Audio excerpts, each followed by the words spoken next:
Ladies and gentlemen, please stand with us for the arrival of His Excellency Dr. Mohamed Irfan Ali, President of the Cooperative Republic of Guyana.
You may have your seats, please.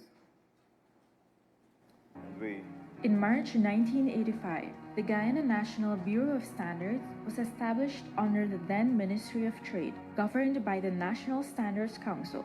With a mandate to develop and enforce national standards, the Bureau laid the foundation for quality in Guyanese industries. Starting its journey at the Ministry of Works compound, Kingston, the GNBS moved to Hatfield Street in 1987 and finally to the National Exhibition Center, Sophia, in 1996, expanding to better serve the nation. As demand grew in oil and gas, construction, and agriculture, GNBS adapted by establishing temporary infrastructure like containerized labs to ensure continuity of service. In keeping with the government's strategy for decentralization, GNBS expanded its presence across Guyana, establishing branch offices in Regions 2, 6, and 9. Today, we proudly serve almost all 10 administrative regions. With strong support from the government of Guyana through the Honorable Unuj Walran, Minister of Tourism, Industry and Commerce, and the National Standards Council, GNBS has continued to expand its services, ensuring standards and metrology services for a rapidly modernizing nation. His Excellency President Dr. Mohamed Irfan Ali, who was also former subject minister, was instrumental in laying the groundwork for the expansion of GNBS's capabilities. Through his visionary leadership, the foundation has been laid for a future where quality and standards are at the forefront of our economic aspirations. To boost trade competitiveness, the early 2000s saw GNBS assisting several companies in Guyana to achieve international certifications through its training and technical assistance services. In 2022, the Bureau received numerous accolades, including the prestigious OIML SEAMS Award from the International Organization of Legal Metrology for its outstanding contribution to legal metrology in developing countries. Recognition has also come from the CARICOM Regional Organization for Standards and Quality for our consistent performance in standards implementation in the region. A key milestone in the GNBS's journey is the construction of a new state-of-the-art laboratory facility funded by the Government of Guyana through the Inter-American Development Bank.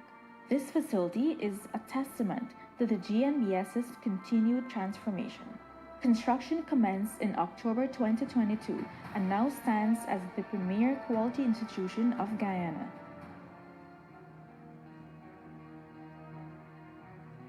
Team GNBS is elated that this new laboratory and administration building is operational. Once we are fully settled, we will begin to expand our capabilities. Enhanced laboratories and the acquisition of advanced equipment will allow us to begin the verification of manometers or blood pressure machines, LPG meters, and sound level meters, further elevating the level of services provided by the medical, petroleum, and environmental facilities. Allow me to extend my deepest gratitude to all those who have made this vision a reality. First and foremost, to His Excellency, President Ali, whose visionary leadership has propelled this initiative forward. President Ali, Your administration's constant support to the GNBS exemplifies your commitment to advancing standards and quality. We remain steadfast in supporting your vision to elevate all sectors of the economy. To our subject ministry, the Ministry of Tourism, Industry and Commerce, and more specifically, Minister Onish Walrun, and PS Sharon Rupchan Edwards, who have supported us through this process and exercised endless patience with us, and others who have worked on this project. Thank you for your guidance and support. To the chairperson and members of the National Standards Council and the dedicated staff of the GNBS, your unwavering commitment, expertise, and passion for success have done well for this institution. We encourage you to continue to serve with diligence, distinction, and pride. To our partners, national, regional, and international, and stakeholders, your collaboration and trust remain invaluable. We look forward to building on this foundation of excellence in the years to come. Together, let us forge ahead, building a future where excellence is the standard and quality is the norm. Thank you.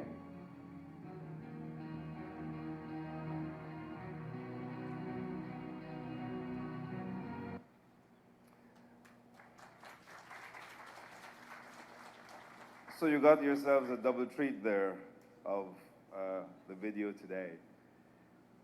Like I said, we have a number of cultural items on the program, and now we're going to have a performance from the Riverside Angels dance group. I was outside and I asked the Riverside Angels which river they're next to. And they said, well, you know, we're from next to the Demerara River. We're from the president's side, the west side, the best side. I want to object to some parts of that, but because they said the president's side first, I'm stuck. Welcome, the Riverside Angels dance group.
Thank you very much, Riverside Angels. As you know by now, the new facilities that we're inaugurating today were constructed with support from the IDB, and we are privileged today to have IDB country representative Lorena Salazar with us, and it's my pleasure now to invite her to make remarks.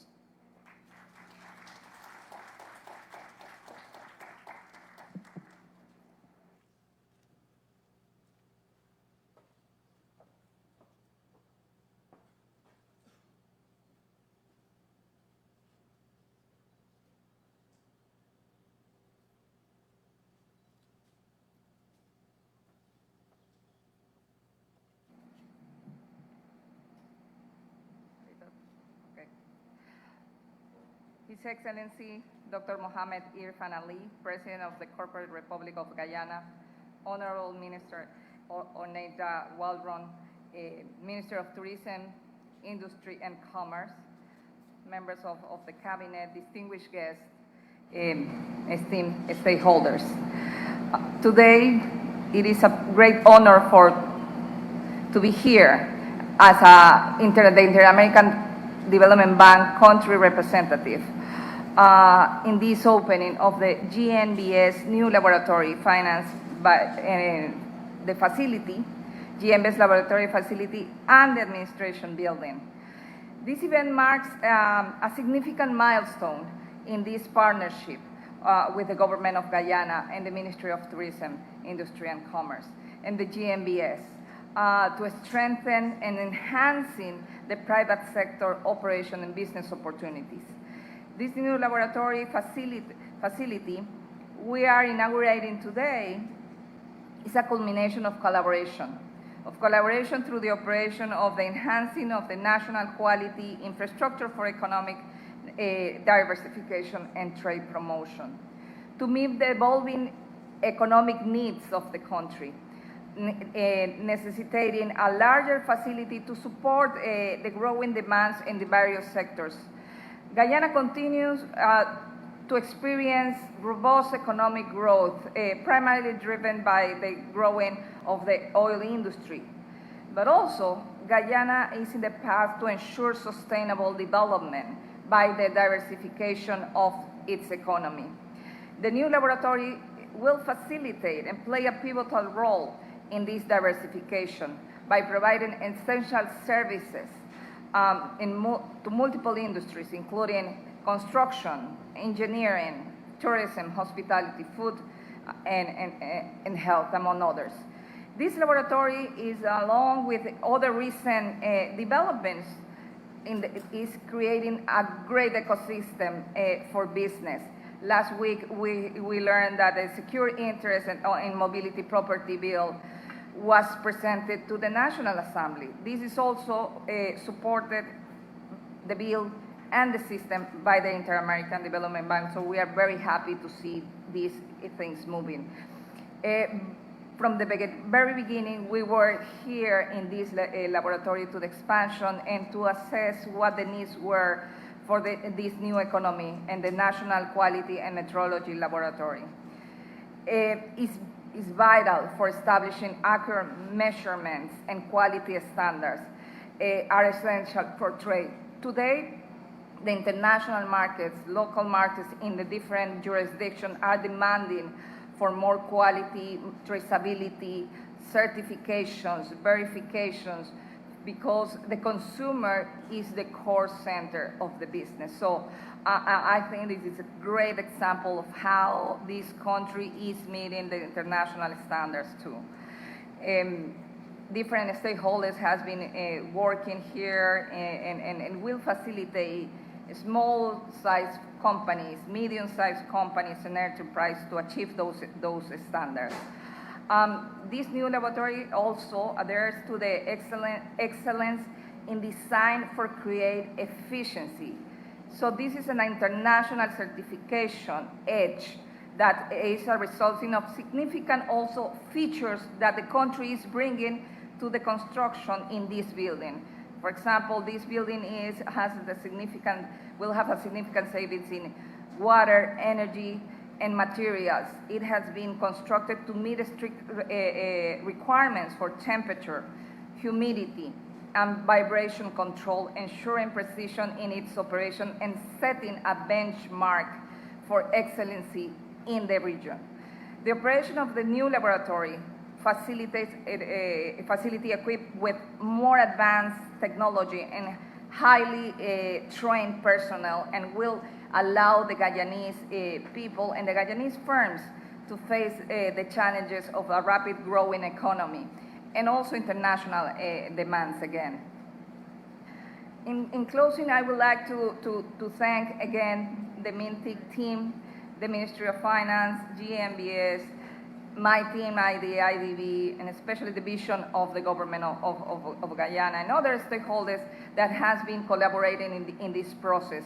Hard work and dedication in bringing this project to fruition. We would like to reaffirm our commitment of the IDB group to supporting the government of Guyana and to enhance the ecosystem, to support the private sector and enhance the economy. Thank you very much.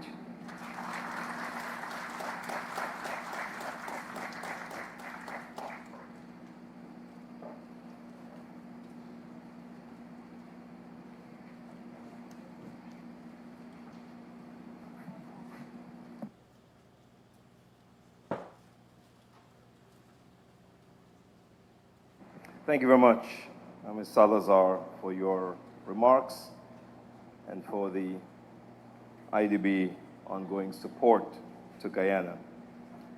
We continue to enjoy both the place of science and an opportunity for culture. And so we have two performances, one from the Joro Dance Company and the Berbice Delights Dance Troupe. Please welcome them.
task of being a minister of government must be a difficult one. I think every one of us knows that. It's obvious that it takes a lot to be a minister of government. It might even require a few sacrifices to get up pretty early in the morning. Well, I think the challenge must be greater if you're a minister of government, the president of the government that you're in served as a minister himself in that particular portfolio. There's some things that he didn't get done that he wants to get done now. There's some leftover things. There's some ideas he had that he didn't get quite to work on. And so now you want to have your own ideas and go off in your own direction. But you have a president who says, listen, I know this stuff. I was there. And so I believe that Minister Onish Waldron must have a special set of pressure that she works under, working with President Ali, who served in the role of Minister of Tourism, Industry and Commerce. Let's just see how she's doing. It's my pleasure today to welcome the Honorable Onish Waldron, Minister of Tourism, Industry and Commerce, and Subject Minister under whose ministry the Bureau of Standards falls.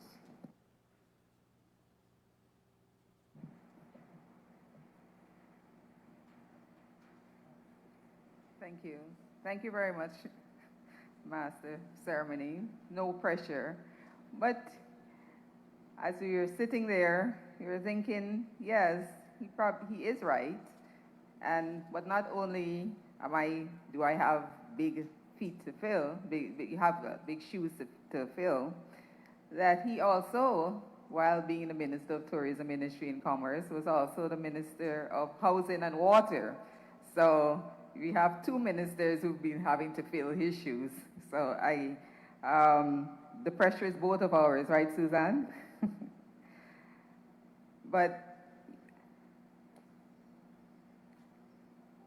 as an aside, as you brought that up, Alex, it struck me when we were looking at the video that when I saw the younger Dr. Irfan Ali fulfilling his duties as minister under the Minister of Tourism, Industry and Commerce, and we saw the pictures, and I reflected that this government is indeed one of vision, that we can have a decade later, 2 decades later, and not feel that you're repeating tasks, but that you're seeing that you're fulfilling a vision, you're fulfilling a clear strategy, trajectory. When President Ali was minister, he set a foundation, and I am only building on that foundation. And as you can see, this is a testament of the vision come to life, of the vision of this government. One of the many projects and earmarks of the implementation of a clear strategy and vision of this government. And so I think that deserves a round of applause. That we don't feel that we're repeating tasks, but that indeed that we are building on something. And so our vision, as President Ali always says, the vision is not for tomorrow, it's 25, 2030 and beyond. And so another minister will be there as Minister of Tourism, Industry and Commerce, building on what we have here today. And that is indeed remarkable. So I thank you, Dr. Ali and Mr. President, for blazing the trail for me and for those that will come after me under this administration and under this government.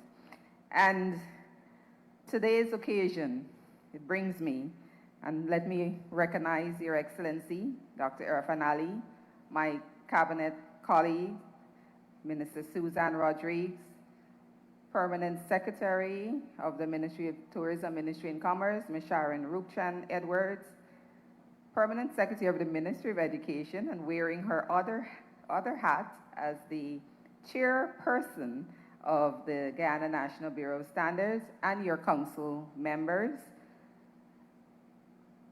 Ms. Lorena Salazar, IDB representative, the Executive Director of the GNBS, Trevor Basu, and staff of the Bureau, members of the private sector, President of the GCCI, special invited guests.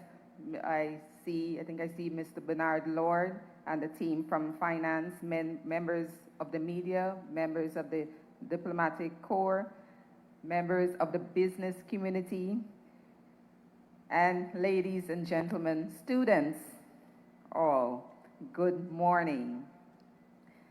And as I was saying, that today's occasion really does earmark and is testament of our nation's progress and in strengthening standards and quality, key pillars for sustainable development and global competitiveness.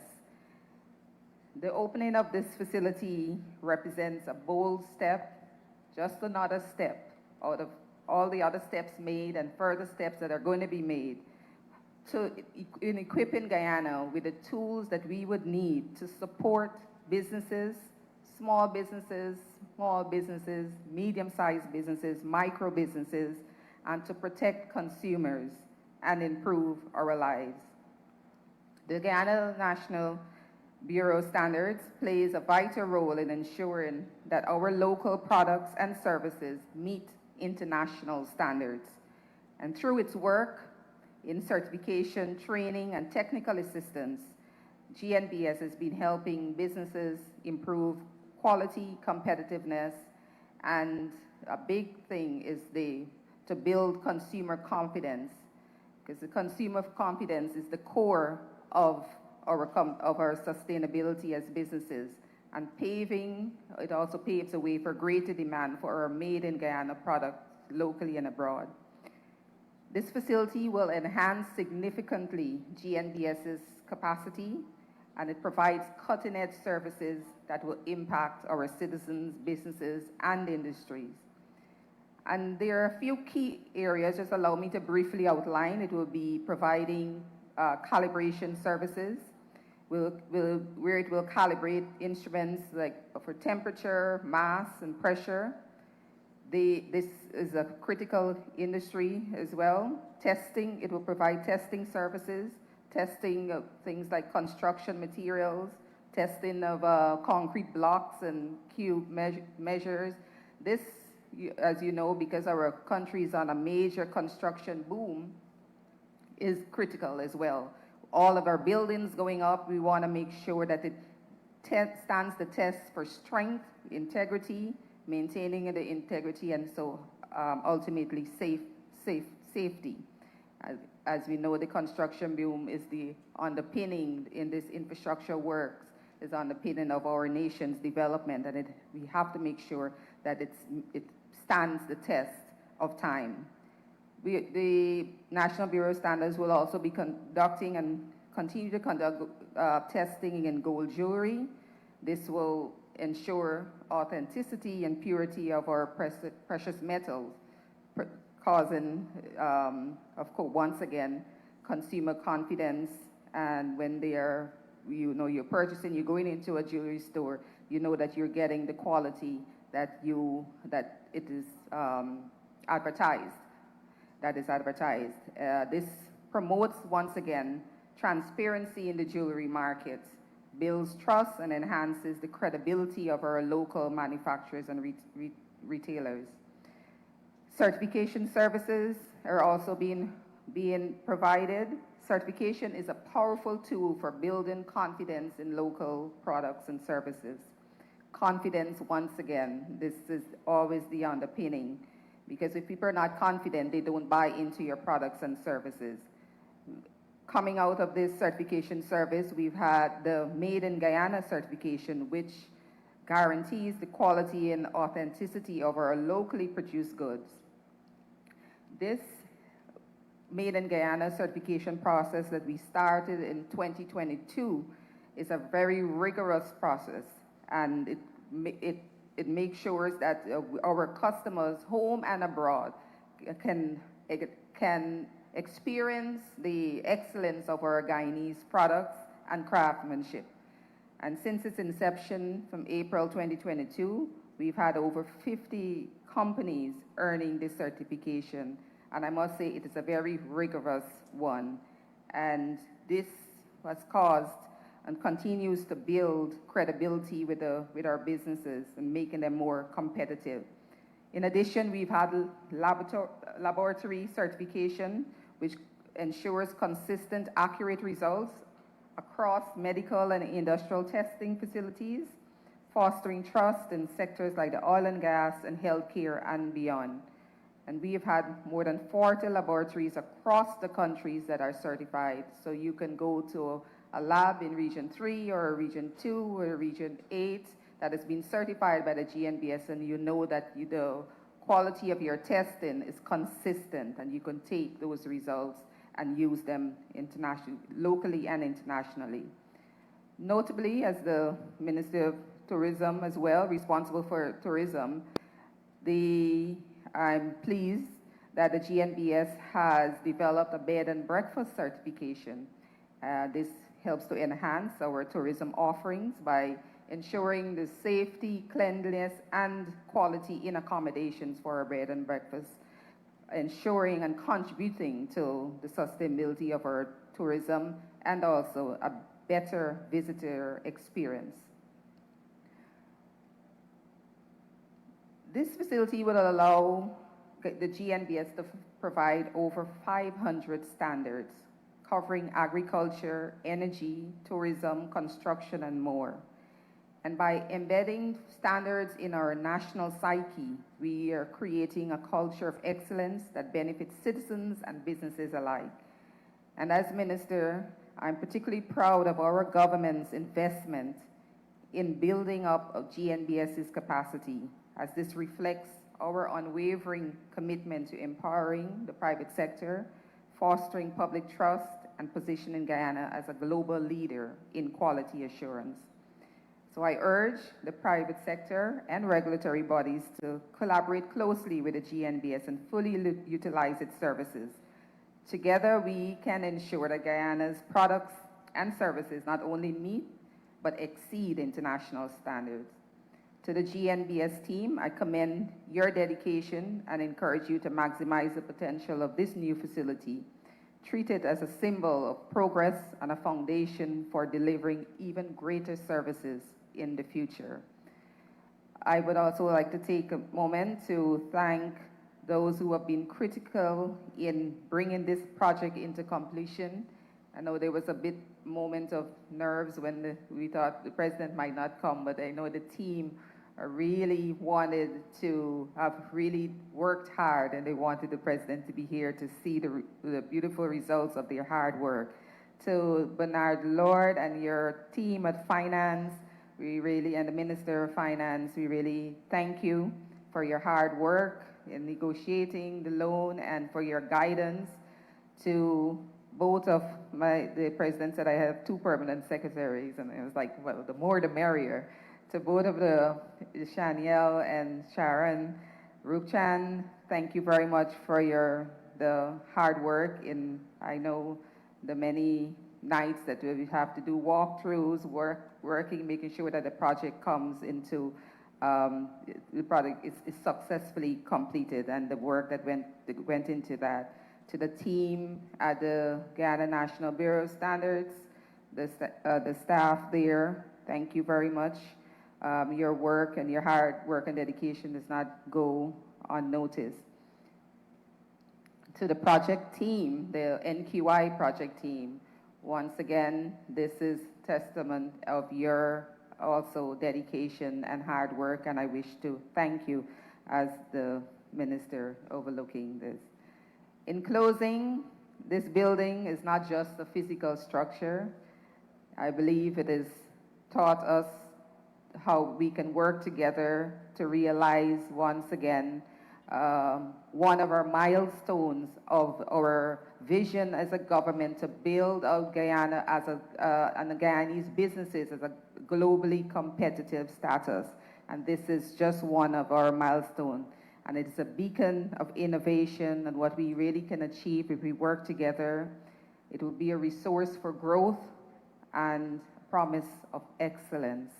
So let us work all together as we continue our work together to harness the full potential of this facility for the benefit of every Guyanese citizen. Thank you very much.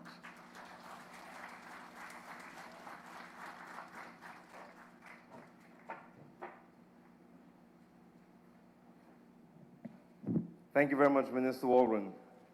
Minister, do you know that those two permanent secretaries by you there personally fix these flowers? Like personally? We have our final cultural item for our program this morning. There's going to be a musical presentation from Abel Stokes, and after that we'll have our feature address. Abel.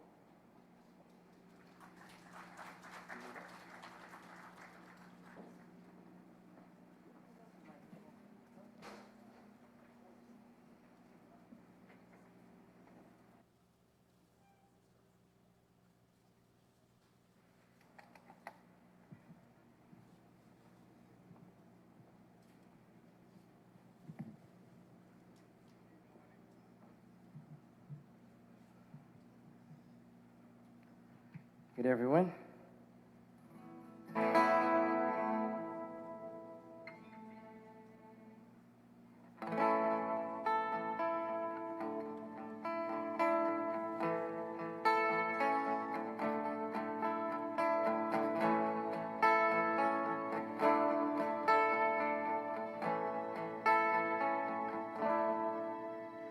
There's a land just off the Atlantic, land of jungle, waterfalls and sweet scenery, where poor people from the land and hunt the waters, and they all live in peace and harmony. This is Guyana, beautiful Guyana. This is Guyana, beautiful Guyana. Diamond seekers go in the interiors, pulling their coils under the falls, singing sweet calypso as they heave on their waves to dig up the diamonds and the gold. Great kite tumbling to the rivers. Oh, I love to see your foaming tide. I listen to the chimes of the cheerful Kiskadee as they throw their yellow breasts to the skies. Oh, Guyana, and where I was born. Oh, sweet land, shining in the sun. I could hear the monkeys chatter up in the trees, and the parrots singing this melody. Oh, Guyana, beautiful Guyana. Oh, Guyana, independent and free. Oh, Guyana, beautiful Guyana.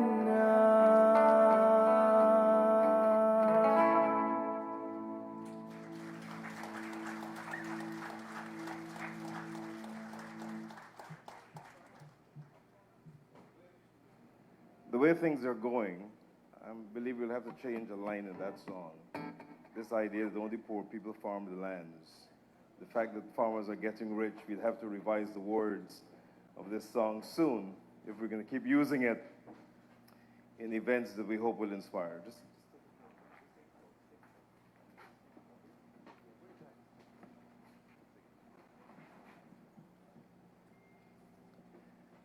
Just a quick comment while we fix up. Just a quick comment from Minister Walron.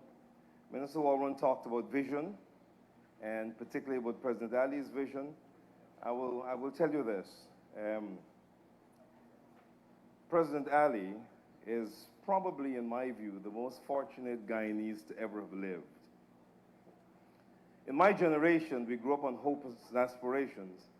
And I said this to President Ali at the start of his presidency at an event, that he is the only president we've ever had who really has the resources and the opportunity to deliver on the hopes and aspirations. And that has to be unique among Guyanese and among Guyanese leadership. It's a unique thing to be able to have the resources to deliver on our hopes and aspirations. And that opportunity comes once in a lifetime, and he's the person who got that opportunity. And like you said, the videos really demonstrate that you could move from that vision to some reality like the ones we have today. That's really, really significant.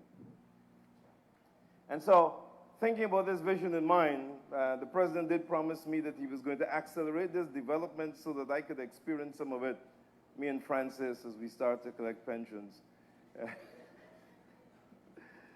Okay, I think we're all set now. So ladies and gentlemen, I'd ask you to stand with me as we invite His Excellency Dr. Mohamed Irfan Ali to deliver today's feature address.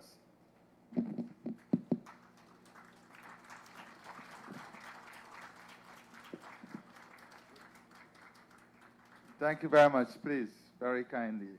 I don't know that I still have to deliver a feature address. I think you have heard a lot, and Minister Waldron has covered comprehensively what we are undertaking here, giving some context and speaking about the future. But you know, the future is dead if your brain is dead. You can have all the resources, but if you don't have ideas, if you don't have a vision, if you don't have clarity of vision, if you don't have focus, if you don't have commitment, and if you don't build trust among the people you serve, then you will not be successful. Successive People's Progressive Party civic government has been able to overcome different challenges in different periods of our history. And we did so because of clarity of vision, because of commitment, focus, hard work. If you look at the transformation that took place in many of the sectors, whether it's agriculture, housing, water, education, you would see a story of a well thought out plan geared at holistic transformation. And I'll give you some simple examples that people will overlook. This morning, as I look at Abel coming up here, I said to Minister Waldron, I'm so proud. The first time I met Abel, he was singing alone with his box guitar and struggling to connect jack into a single speaker. But look at Abel today, developing himself, overcoming challenges, putting together a band, putting together a story behind himself. And this is the Guyana we are building, where young people are creating their own stories. They're creating their own narrative.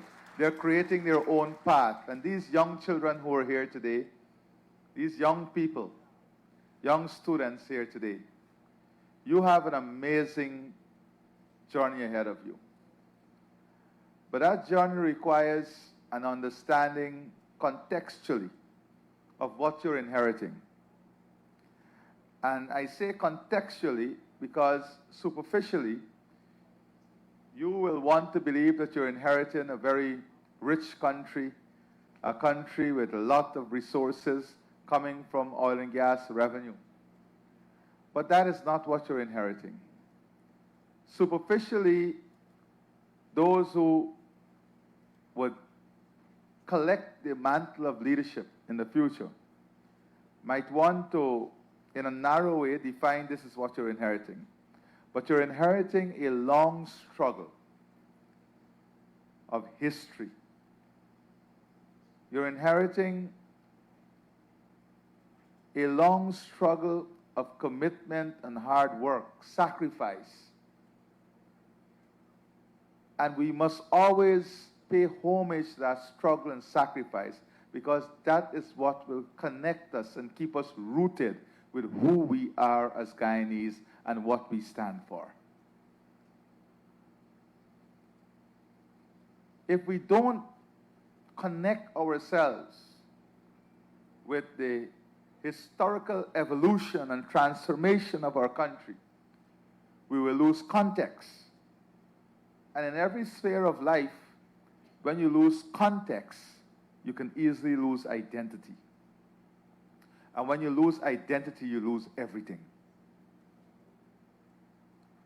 So, second point I want to make is the Bureau of Standards. When I first associated myself with the Bureau of Standards as a young chap, a much younger chap in the village, the only thing that came to your mind was measurement, weights, stamping scales. Because you were not aware of what this entity represents and how integrated it is with national development. And then as minister, and I see some of our very old and outstanding Guyanese who serve this bureau with exceptional dignity and honor and pride. Mr. Dial, I see you here. Please applaud him. And you should stand and take a bow. And all the other senior staff who are here, I want to applaud you and the sacrifices you made and the hard work that you put into bringing this entity to where it is. But structurally,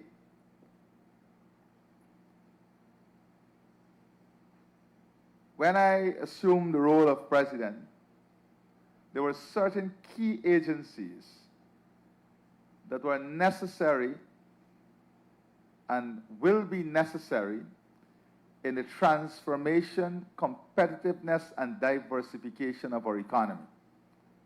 And one of the foundation industry was that of the Bureau of Standards.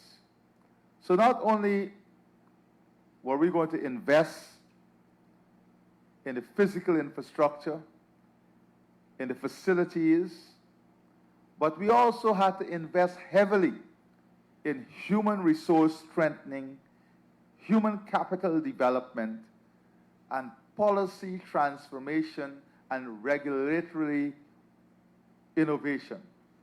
Those were additional investment that was required, that is not tangible like a building that you will see, but that is necessary to fuel what this building or the new lab would achieve. So that's another component of the development. But I also wanted to ensure that the next generation of Guyana is represented in this transformation. That the next generation of Guyana takes ownership of this process. And if you look at the composition of the staff of the Bureau now, of the Bureau of Standards, you will see a reflection of experience and a lot of youth. A lot of youth. From the board to the management, we strategically decided that this was an entity in which we have to invest in the future. And we have to bring along the experience with those that will be required to have the experience in taking this agency forward. And that is another very quiet, important vision that was attached to the board, to the management, and to building this team moving forward. The other important aspect that can be easily overlooked at this event, and I want to commend the consultant, VICAB, and the contractor, NABI, for completing a very, very important task in a very efficient way, and I think we should applaud them. I want to commend the young team of managers, the staff of the Bureau, the permanent secretary, the chair of the board and the board, and of course the minister for providing the oversight and supporting the decision-making that were critical in completing this project and doing it well. I want to commend our funding agency, our partner in development, not only for this project, but we have seen IDB invest in the private sector. And the country rep for the IDB will tell you that future investment from IDB Invest will become easier once standards are held and standards are part of the culture of the society. So that's another important intangible. It is also important, and was important, that a facility that is made for the Bureau of Standards represents standards itself. Uphold the standards in construction, engineering, architecture. And when you look at this building, you can see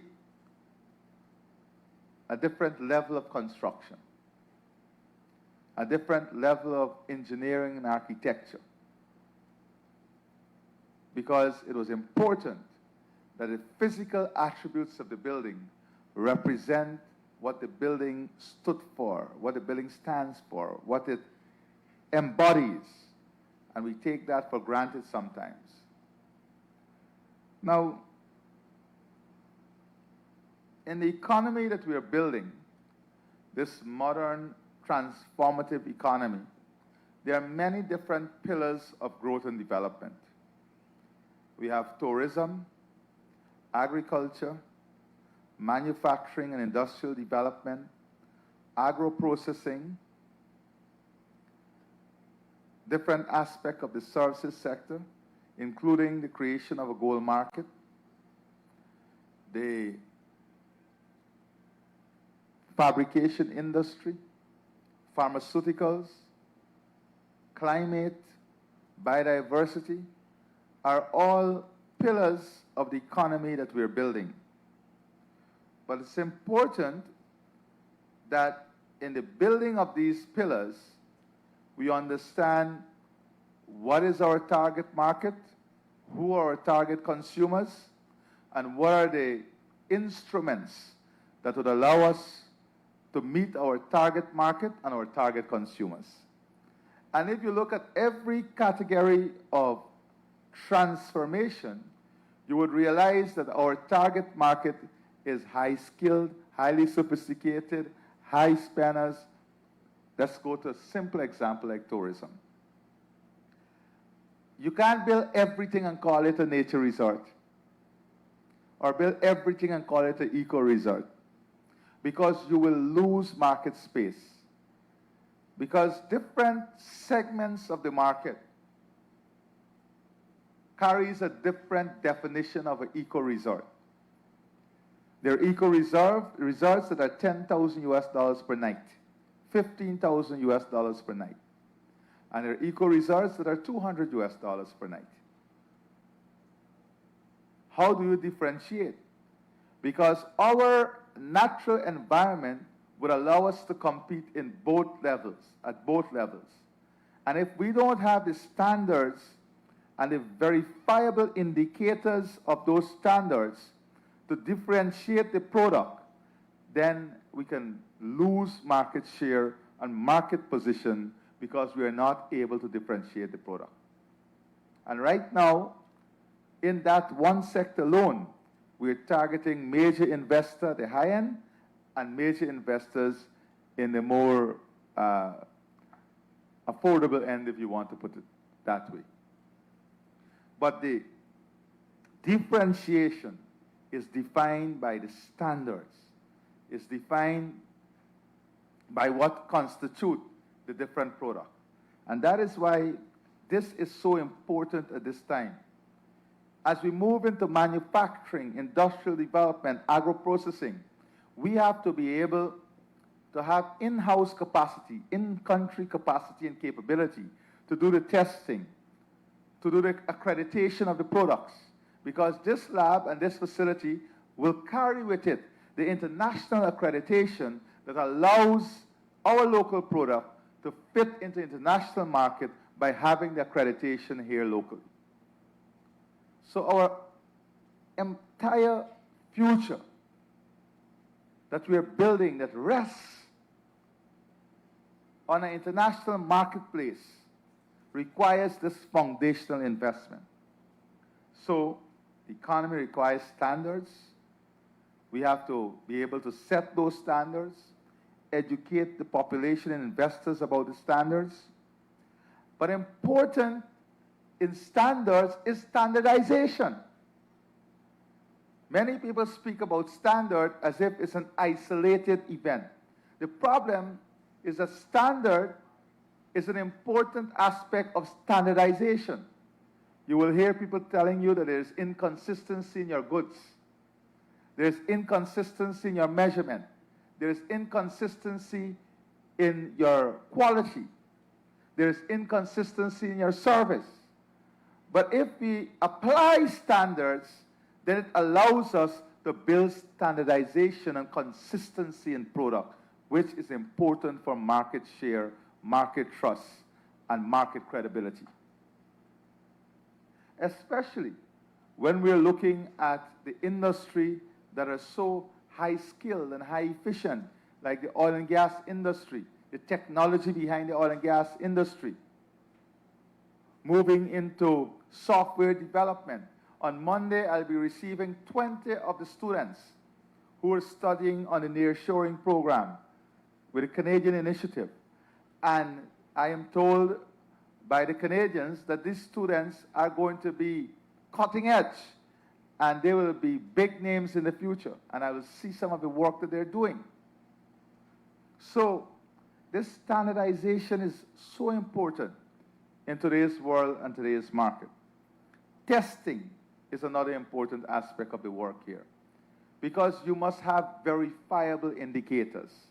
You must have means of verification. And the facility will allow those means of verification, so testing is an important aspect. And all of this must come together to give us a competitive edge in the market. So if we apply the best standards, then most times, once you have this certification, your product carries a different value. It is also a form of branding. When you have certain ISO standards attached to your product, it's branding. It's telling you your product is consistent with any other global product in this line because we carry the same branding. So improve our competitiveness, our competitive capability. It improves brand development. Because if we are viewed as a destination, as a country that upholds the highest standard, then it helps our brand. It helps the Guyana brand. So that's another important aspect. Important to all of this too that we may overlook is partnership, international partnership. When you create joint ventures and you look at the transfer of technology, if your partner is here and you're here, you're negotiating from a disadvantage. That's one. And two, the partner might very well tell you, we really can't partner with you because you're not operating at the same industry standard that is required of us. So here is it that we are bridging this gap. We're investing in a facility that will allow you to bridge that gap so that you will not be put at a negotiating disadvantage, or that you will not be placed in a position where you can lose partnership opportunity because you're operating at a different level. So international partnership. This is also an important aspect of the local content legislation. Many people will not even look at that. But if we don't have the facilities to push and grow local businesses, whether it's in fabrication, whether it's in engineering or architectural engineering, then how are we going to bring more business? Because the companies are going to tell you you have to be certified. How are we going to bring more opportunities through the local content legislation? So the local content legislation provides a basis for private sector participation. But private sector participation can be stymied if we don't have the institutions and infrastructure to help them to meet the standards, so they can go to the companies and say, we have this standard, we are certified, we now come under the local content legislation fully certified with a standard to take this project or take this forward. So it's an important aspect of the evolution of the local content. And Minister One spoke to you about vision and thinking behind all of this. This is how policy making is developed. Many people think it's not accidental. Policy making is integrated into all aspects of national life. So the local content is not in isolation of this. It complements each other. And then, of course, product differentiation, and enhanced productivity. You may not realize this, but standardization and standards allows greater productivity, because the human assets within your organization are now trained to operate at a standard and at a level that would disallow you from redoing task after task. So somebody don't have to bring back your gold band and say, listen, this thing didn't meet the standard. Because you have to consistently produce at that standard. So productivity, improvement in productivity, is also benefits from this aspect of standardization. So let me also say, finally, that there is one important aspect that is necessary, otherwise all of this will fail. Everything we do here will fail if this one issue is not addressed. And that is, how do we change and shift the cultural behavior, narrative, attitude of the people to meet what we're building? Because you can build these facilities, but if culturally we're not changing our mindset, we're not applying ourselves to what the new economy requires, businesses are not changing the mode of operation, businesses are not adopting these standards that we're investing in, making it less costly for you, then we will lose all of this investment and we will not be able to benefit from the competitiveness and improved market position that these investments are geared to achieving. And it starts by simple things. If the standard for this organization, when you walk in here, is to see it clean, neat and clean, then if culturally you throw your food boxes on the ground, you're not keeping with the standard. You're not keeping with the standard. So every aspect of national life, and that is why it's so important that we have these young people with us today. Because we have to change. The older generation is more difficult to change, but they have to change. But you guys must be installed with, and what must be instilled in you now is the new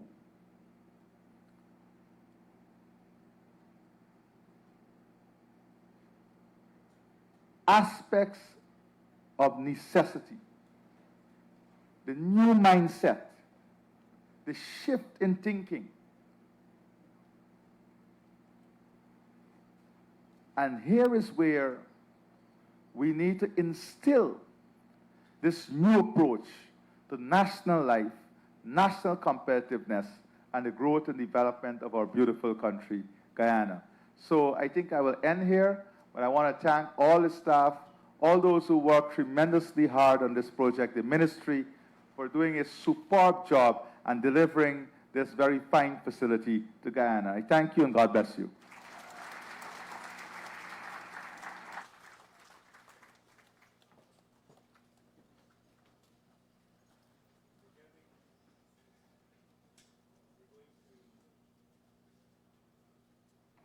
We're going to get ready for the tours of the facility. I want to ask the members of the media and all cameramen and photographers if you could just leave now and follow the group there that's going to the ribbon cutting area. If everyone else could just remain in your positions, please, just the photographers, the cameramen.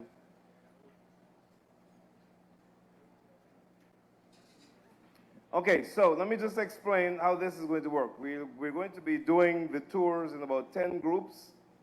The first group will be the president, the ministers with him, the PSs, the IDB rep, and the other members of the diplomatic corps. I'd like to ask the teachers to ensure we get 2 students from each school to accompany the president and his team when we're cutting the ribbon. Just 2 students from each school. As soon as we're ready, if they could go with the president and his team for the ribbon cutting.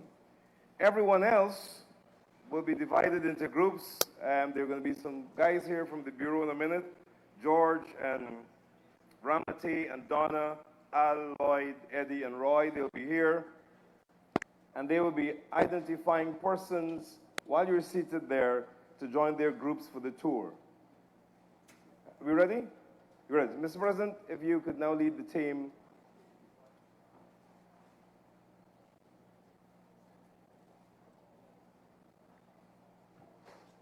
Sir. Yes.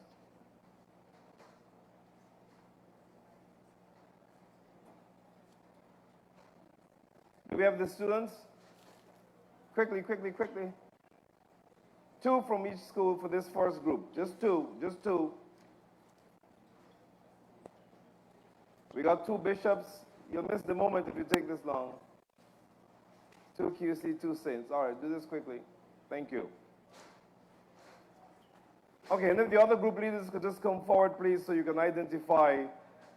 Right, group 2, George. This is George here. So just start making your way to group 2, and then group 3, and so on. Okay? Oh, you want me to help you get into the group? Okay, this row and that row, this row and that row. How does that go? And some students. All right, great.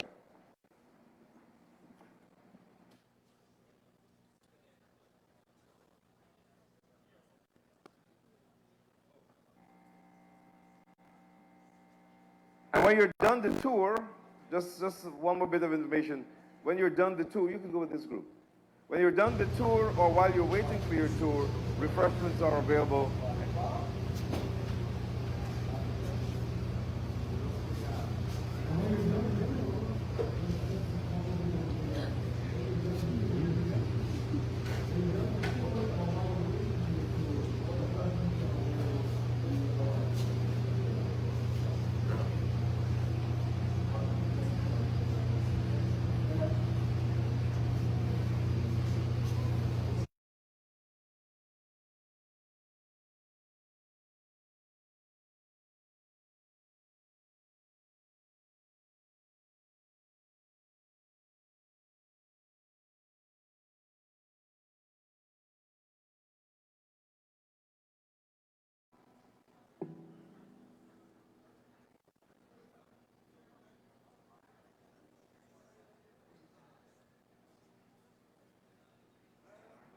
Mic check. Ladies and gentlemen, while some are taking the tour, My name is Abel Stokes, and this is the Dobbs Band, and we will be providing some entertainment. Yeah.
This area we do calibration and testing, calibration of measuring devices, testing of load, measuring specimens, and some other things. So first, I will introduce the office area. After calibrations and testing, this area, we will sit, have a results, sort of paper plan.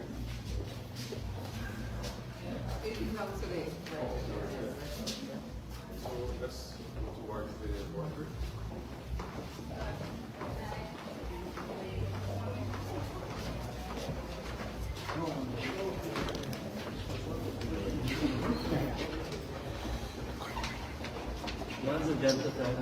So firstly, this is the torque calibration of the water.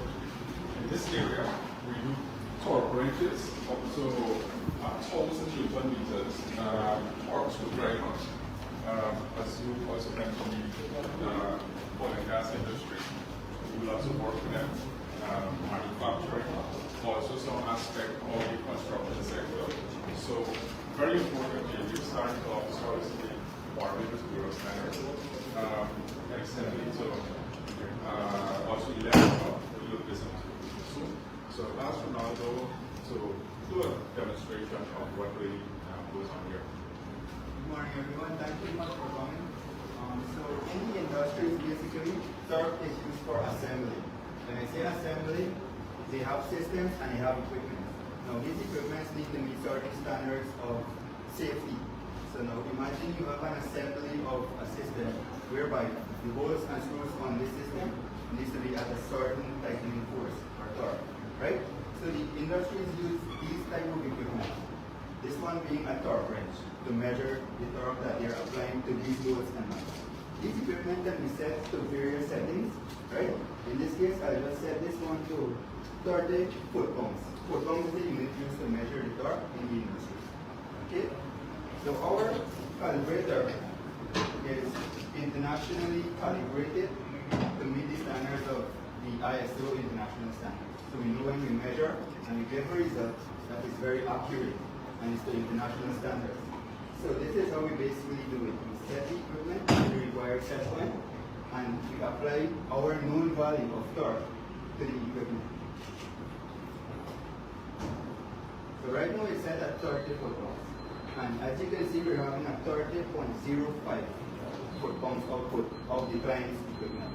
So based on this error now, we do approximately 130 measurements of each instrument. These measurements will allow us to input these measurements into the uncertainty budget or calculator, and it gives us the error, the uncertainty, and the maximum performance of this instrument. Now this instrument, we generate a calibration certificate through, which states the error, the client's tolerance, and the uncertainty. The client can now assess their equipment performance based on our results and know if it matches the safety requirements of their standards. So let's say they have a plus or minus 3%, and from our result, we're seeing a 5%. So they know they can't use this equipment. If they use it, it's not safe. Every system they use it to assemble is a hazard. So they basically know that they can't use this equipment based on our results. And the it's a requirement. Whenever, let's say, an oil and gas company is doing maintenance to Exxon and so on, they need to meet requirements of the ISO. And this is the only way they can do it. By coming to us, we assess their equipment and give them the result. Any questions? Thank you. Let's move over to our next award for you.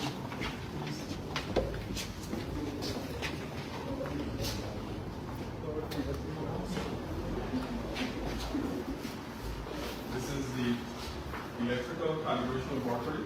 Sorry. In this area, again, we do calibration of multimeters. We also do on voltmeters. So, again, calibration is comparing unknown to unknown. Client equipment comes in, and unknown. We have one certain no actual value. After calibration, we'll have all of these results. So we do, again, for the oil and gas industry, manufacturing, also construction, we do lots of calibrations for these companies. So again, the child will do a little demonstration. I'm here in the electrical laboratory, and as you can see, this is a multi-product calibrator. This is our national standard that we use to calibrate instruments like a multimeter, which will be submitted by client. We work in a stage that the client will hand over our instrument, and we will make sure the specification and compatible with our equipment. And I'm going to do a small demonstration at a point. For example, everybody else will be using a 110 volt at 60 hertz. So we will operate. So we will make sure now that the instrument reads exactly or record an error. This error now will be inputted into our uncertainty budget. From the uncertainty budget, you see, we get exactly 120 centimeters reading time. So once that is good and all our results are okay, we will be issuing the client with the calibration certificate with all the results and the checks. And also, the more important is a calibration sticker, which will show clients that your instrument is certified and ready to be accurate. So, members of the public should look for that sticker. Look for that sticker. So you have to educate the public that sticker carries a value. And it assures them of a certain quality. And they have different instruments depending on what they need to calibrate. This is for the class 1 meter. There's the current. So you will clamp it down here and will amplify the current. Because our meter can only go to 10 amp, but it will multiply by 50. Thank you, Richard. Good job. Thank you.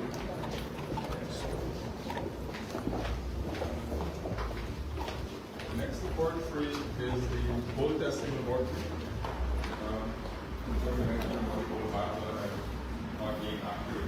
So,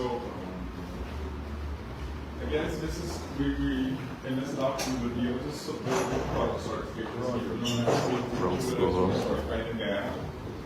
And you can just qualify a piece of article and you're not happy to becoming this color, so they also come in Europe. You can check this for me, let me know what is security, because it told me 12, and I'm not sure it might not be 12. So we had lots of instances with this. We had traders who say they go to Trinidad and they brought a nice portion like this because somebody found out it was not correct. So those matters, those are some of the things that we try to solve and we want to get customers benefiting from this service. So I'll ask if John to do a demonstration of the non-disruptive test that we carry out here. This is a portable XRF where we do the non-disruptive test. Anyone have or article that they don't know or not sure, would like to know? A ring? Nobody wants to. No, it's not only gold. We can test silver also. Oh, definitely want to see this very silver.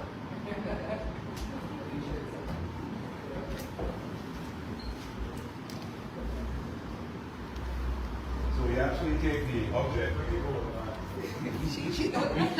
We actually take the object. They know that's good. We're going to direct it over. We'll give you a reading.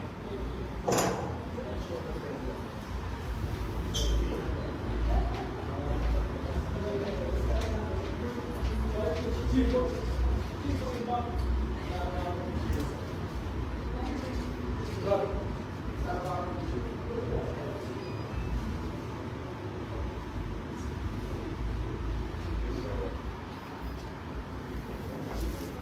here.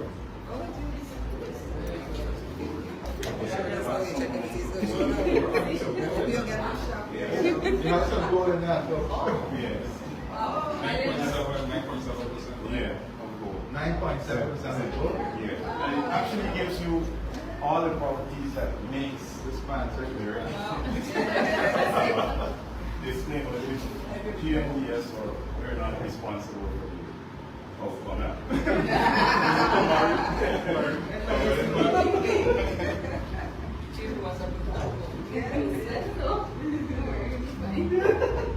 Got some gold in that.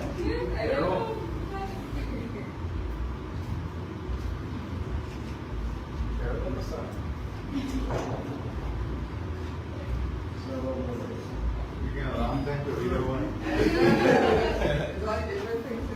Actually, it's 9.3 carat. You see there? And it even gives you the percentage of gold that was used.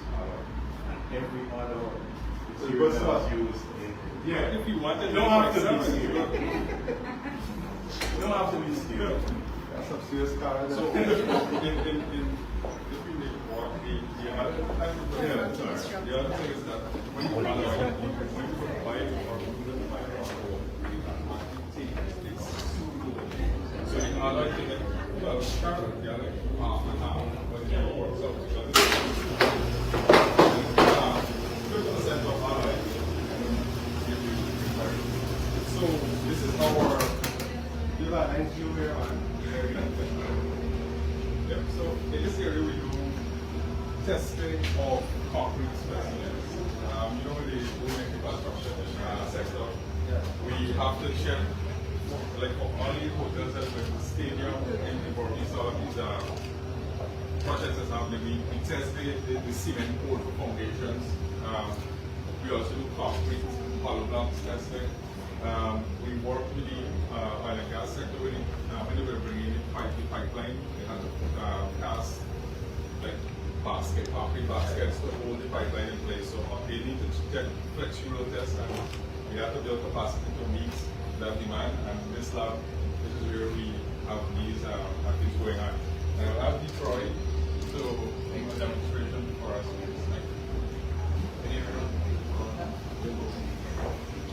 I'm using this machine to do conversions. Yes. Anybody want to do this?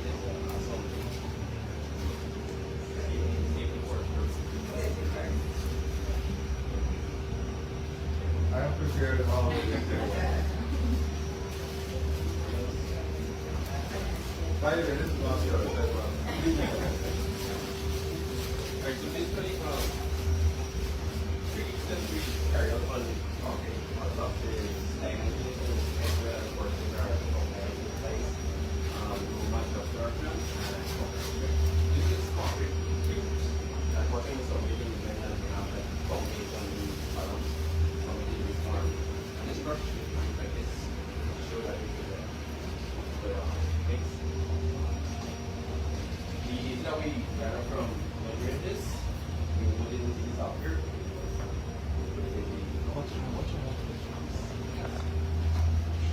So already included the value. So we'll do a quick demonstration of.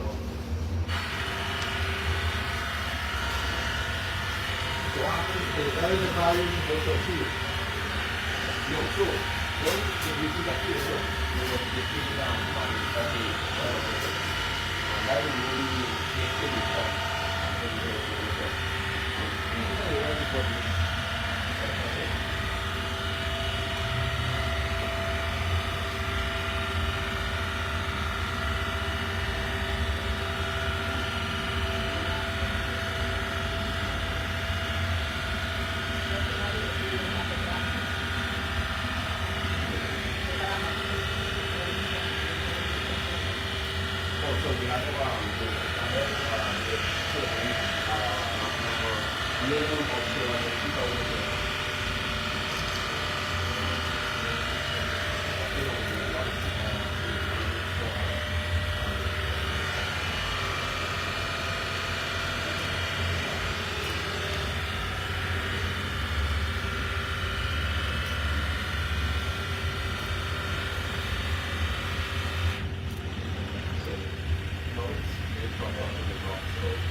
internal test quality control test on their samples. So we myself prefer our technical to go out with the result for that we can calculate our test.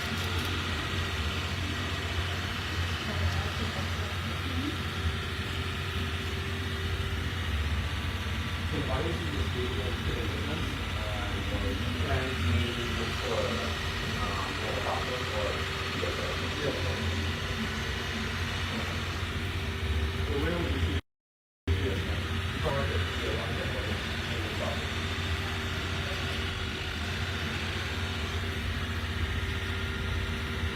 to stress it on the class. So where is the zero? Or something is zero and zero. And now we're looking at all of that. What is it?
Yes, right. So it's fail at 34 both years. Should be easier.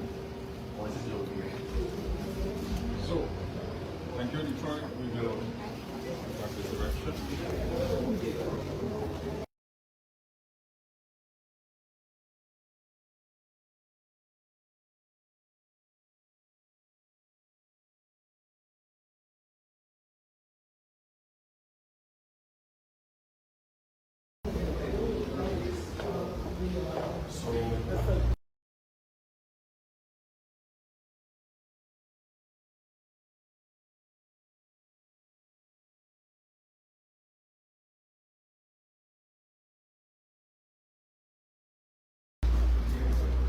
This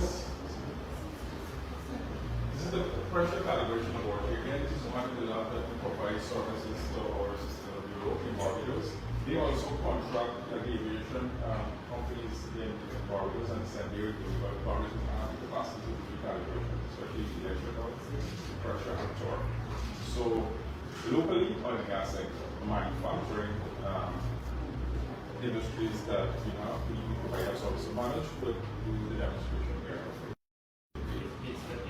We can say the capacity, the accuracy, so for defects or any more afterwards you will clean and some of the levels we have in here and here. Then we would in the lab we have different standards. We'll mount them on the comparator as it is here, and then the comparator will generate pressure. So for this one here.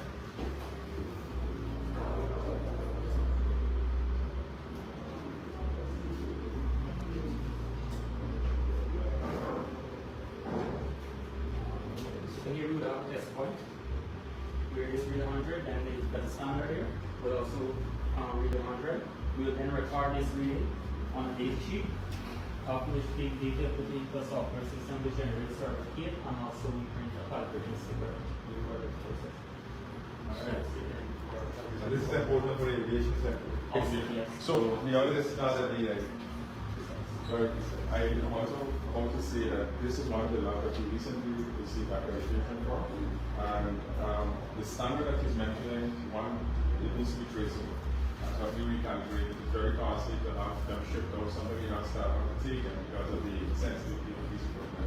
So even accreditation certification, it really comes at a price, but the bigger picture, as you mentioned, is we want to develop and meet the demands of and now you can offer this in local context. Yes. Because it will never offer before.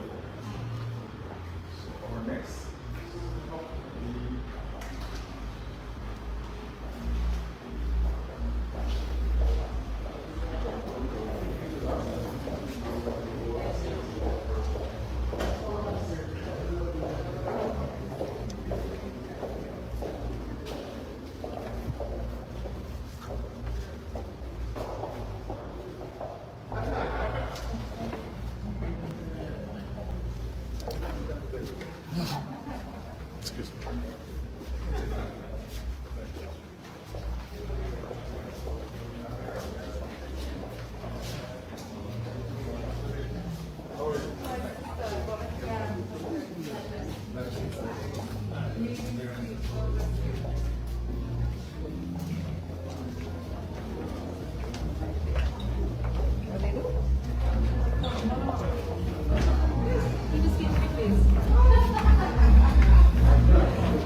Hello. Good morning. I'm sorry, started right with this one.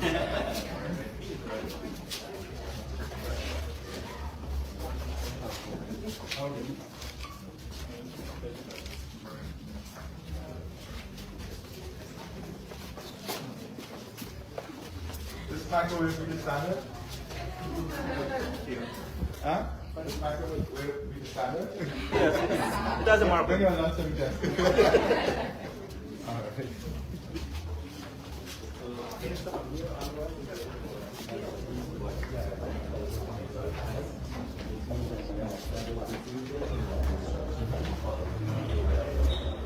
particular working is the involving verification of moisture to solve the right. Right? So whenever farmers sell the paddy to the millers, there's a standard weight and moisture content that is absolute. However, if the moisture content is higher, there's a reduction that is done for the weight. So that is the reason why the moisture content determination is very important. So what we do here is we verify the moisture meters to ensure that they work accurately so the farmers can get the correct reading. In addition to that, we also do graded scales that we weigh the different trailers and the lab scales as well that we use to do the grading of the package. And during the crop as well, we would also do surveillance, that surveillance spot check during the crop to ensure that the whole yes. This is Aki, and he will give you a brief rundown as to what we do. Good morning, Excellency, Minister. So this morning, I'm going to be very quick summary of what we're supposed to do. So this machine here is just one of the few machines here which is very careless. Right? So for us, when the sample comes into the lab, we run it into the machine top, and we run the sample here to our moisture analyzer. So our standard test. We run the sample here, we run it here, and complete the figures to determine if it's a pass or fail. For traceability purposes, make sure the standard is accurately, that's our reference test. called the OB test. So we usually calibrate our standard input. That's the main interest. In everything that we do, we have to ensure that it's traceable to the national standard. If because this is sample also, if you run the results,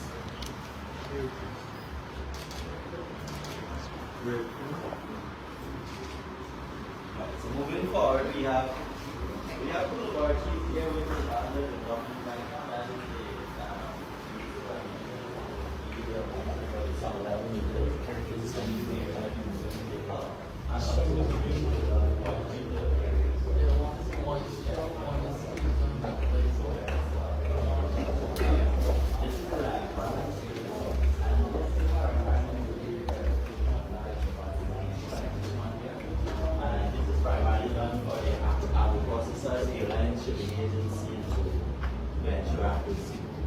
So I have with me Anthony here, you will explain basically what it is.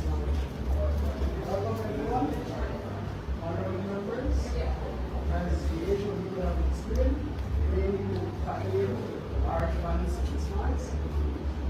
We have 20 kg masses here that is traceable to national standard that is calibrated by INT laboratory. Also the large masses that we are using to do the weight skills primarily. Right? Please tell me that it's straight.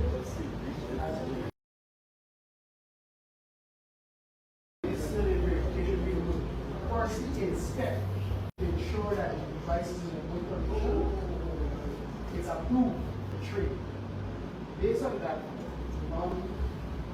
go ahead with the verification of this device to ensure that it's being accurate. I will now place 20 kg on this device.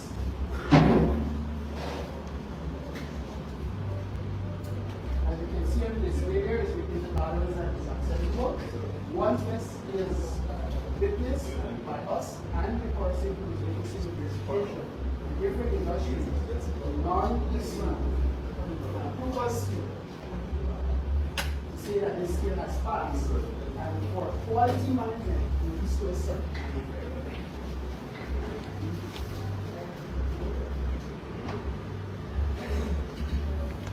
So just to add that this activity is very important because it also ensures safety, apart from consumer protection, it also ensures safety. For example, like the airlines and so, they have a sort of limitation as to ways to weight. So if these devices are inaccurate, the possibility exists that they could carry additional, right? So it's very important. So all the airlines, they should be agencies, and so we will do those scales twice yearly to ensure accuracy. Moving forward, we have the breathalyzers and the speed guns. Well, the speed guns are actually done in the field, but the equipment is always here. Right? Because this activity is really wants to keep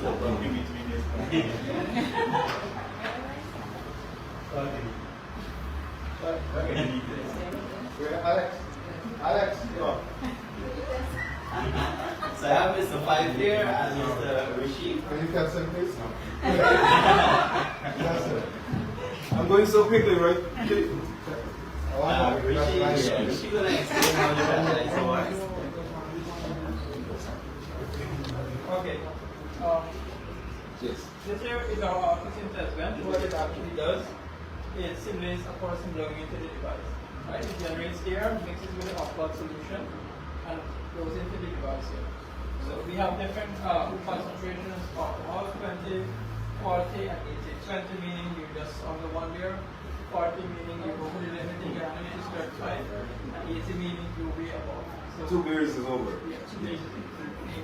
1.5. So how much is that now? We'll find out now. You struggle. Not 1.5, because the half is good, but the same amount. So just one. Just one. The legal limit is 2. That's an important thing here. No, but we published. Listen to But we that. published for the police. The last work we did on this for the police, we were told to do 2. Correct. And we published 2. You see, you know. No, the initializer. The thing about it, the regulations say 45 microgram for the deciliter, right? So the two is just a thing people have in their head. Okay. No, but there's no instruction. But the regulation states start 500. But we have to change it. Yeah. We have to change it. Go for 5 seconds.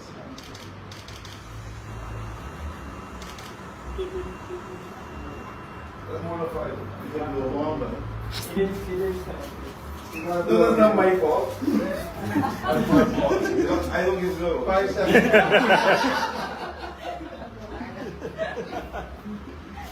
Cameras okay.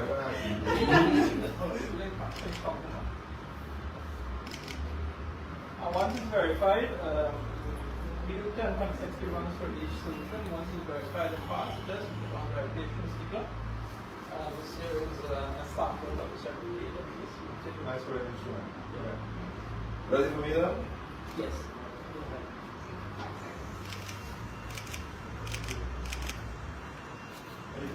Yes. So let's just put this is the moment of truth. The moment of truth. Okay, so he has 0! I can drive, Chief. Take you home. So, Mr. Pai will explain the speed gun, what we do at the university verification. Good afternoon again. This is our robot. And this is our national standard. What we do, we use this to verify the handheld speed guns and overhead cameras. So what we do, we place this to the side of the road. This equipment will go out in the field. So we have to take it out, put it to the side of the road, set up the coordinates, and if a vehicle is traveling at, let me see, 40 kilometers, 100 kilometers, this will register the speed, right? And we cross-reference the speed that this registers, which is the standard, to the overhead camera. And for speeds between 0 to 100, we use 3 kilometers as the MP, maximum permissible error. And speed from 100 kilometers and above, we use 3%. And once it falls within that range, it's passed. If not, you have to get it adjusted. And again, the verification sticker. Yeah. We will place the verification sticker on each individual gun, marking the month and the year when it is verified. And verification is supposed to be done Twice. Every 6 months. So when you put stuff here, if you see 6 months scheduled, they can't up here. Alright, so we can move on to the next one. And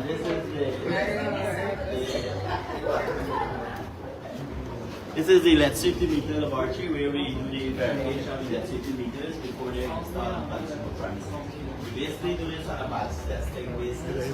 So depending on the lab size, there's a standardized standard that we use to determine the sample size. And we will do the testing. If the batch fail, well then we have to do 100% testing of that one. If it passes, well then we approve the entire one. Mr. Watson will explain to you more in detail as to what we do.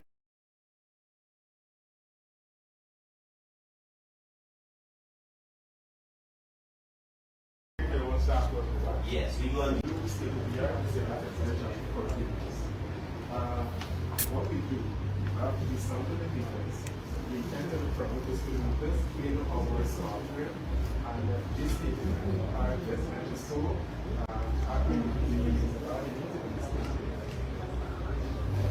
So for the verification process, we can start. Okay. And it's going to initiate the testing. When it's active, when it starts, the light changes from green to red. And when the verification is complete, it's going to switch back to green. Right, so the carriers are receiving the entries to the program. And it's testing the program.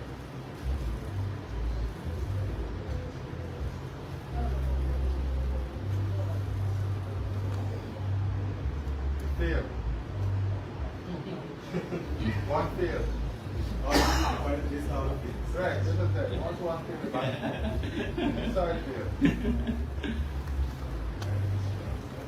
No, serious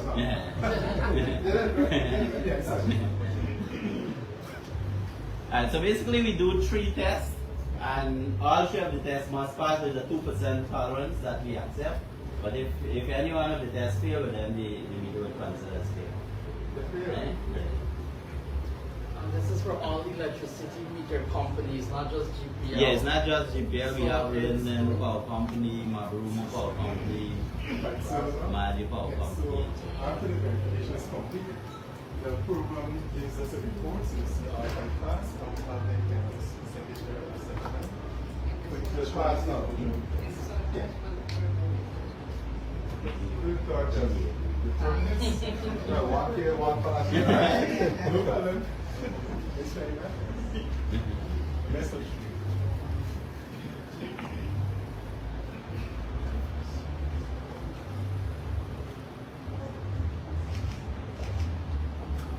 Alright, so the next thing just start getting this. So similarly, this will go on. So on the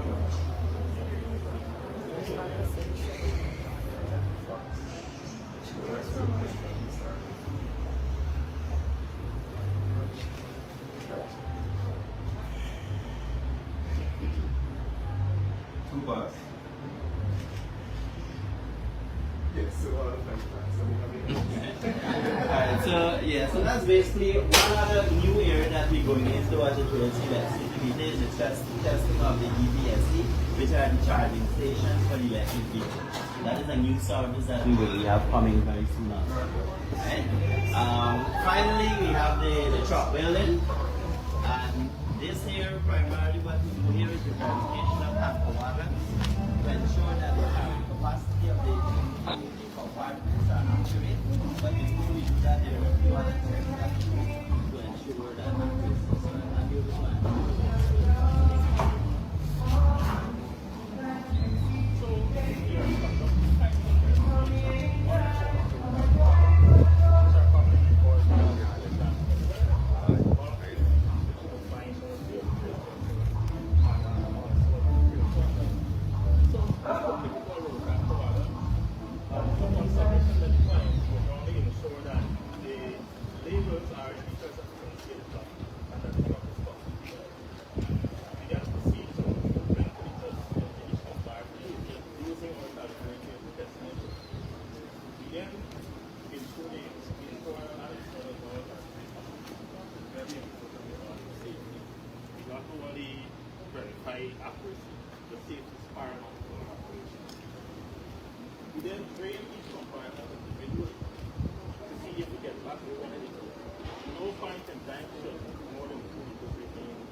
That's the point how we would have mentioned the weighted scales.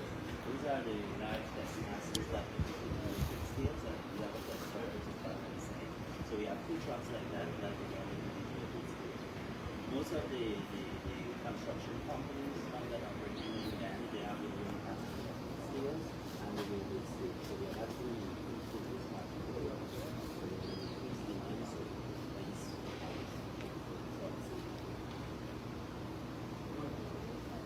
Thank you.